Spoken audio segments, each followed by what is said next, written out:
আলহামদুলিল্লাহ রাসূল পাক সাল্লাল্লাহু আলাইহি ওয়াসাল্লামের দরবারে দরুদ ও সালাম পাঠাচ্ছি এবং পাঠাবো উচ্চ কণ্ঠে আরেকবার বলি আলহামদুলিল্লাহ। আলহামদুলিল্লাহ।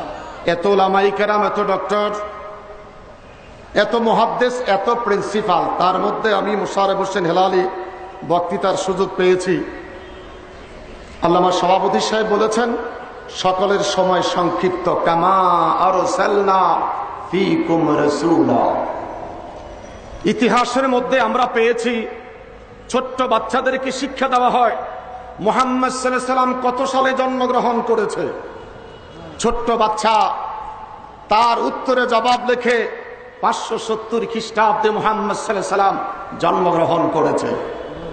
আমি মোশাররফ হোসেন হেলালি আজকে বিশ্ব সুন্নি আন্দোলন বাংলাদেশ লাল দিঘির ময়দান থেকে হাজারো আলেম, পীর, মাশায়েখ, ডক্টর, অসংখ্য মানুষকে সাক্ষী রেখে বলবো 570 খ্রিস্টাব্দে মুহাম্মদ সাল্লাল্লাহু আলাইহি ওয়াসাল্লাম জন্মগ্রহণ করেন নাই। কামা আরসালনা ফীকুম রাসূলা 570 খ্রিস্টাব্দে সরকার মদিনা পৃথিবীতে আগমন করেছে।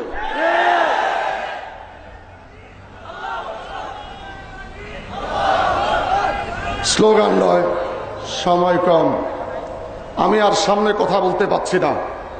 আরেকটা কথা বলছি, আমার কথাটা কি বাস্তব? কথা বলেন বাস্তব। 570 খ্রিস্টাব্দে রাসূল জন্মগ্রহণ করেছে। কোরআন বলেন, হাদিস বলেন, ইজমা বলেন, কিয়াস বলেন, কোথায়ও তার প্রমাণ নাই। নবী আমার 570 খ্রিস্টাব্দে পৃথিবীতে আগমন করেছে। কোরআন হাদিসে তার অসংখ্য প্রমাণ আছে।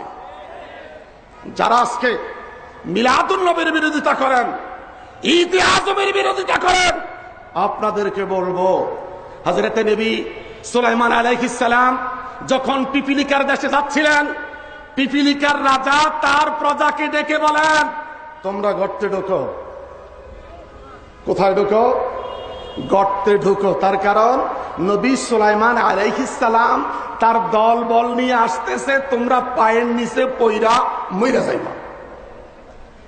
সুলাইমান আলাইহিস সালাম 2.5 মাইল দূর থেকে এই আওয়াজটা পাইয়া হুজুর মুস্কি হাসি দিলেন। সাথীরা ডেকে বললেন হুজুর কারণটা কি? বললেন পিপিলিকার রাজা এই কথা বলতেছে। আমি বলবো উপস্থিতি 2.5 মাইল দূর থেকে হযরত নবী সুলাইমান আলাইহিস সালাম পিপিলিকার শব্দ যদি শুনতে পায়, বিশ্ব সুন্নি আন্দোলন লাল দিঘির ময়দানে আমরা দাঁড়িয়ে বসে নবীকে সালাম দিলাম। আমার নবী মদিনা পাক থেকে শুনতে পায় কি পায় না? আমার বন্ধুরা, সুলাইমান আলাইহিস সালাম আসতেছে, তোমরা পায়ের নিচে পড়ে পদদলিত হয়ে মরে যাইবা। পিপিলিকার রাজার কথা শুনে পিপিলিকার দলবল সেদিন গুহায় প্রবেশ করেছে।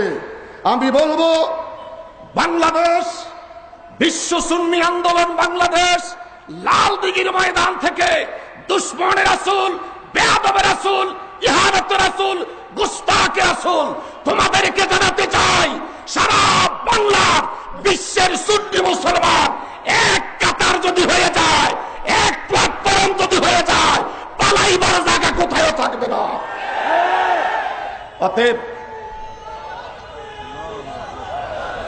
অতএব সুন্নিয়াতের ডাকে ঈদ আজম মহান প্রাণের ঈদ, এই ডাকে আমরা সারা দুনিয়া বিশ্বের মুসলিম এক হতে চাই।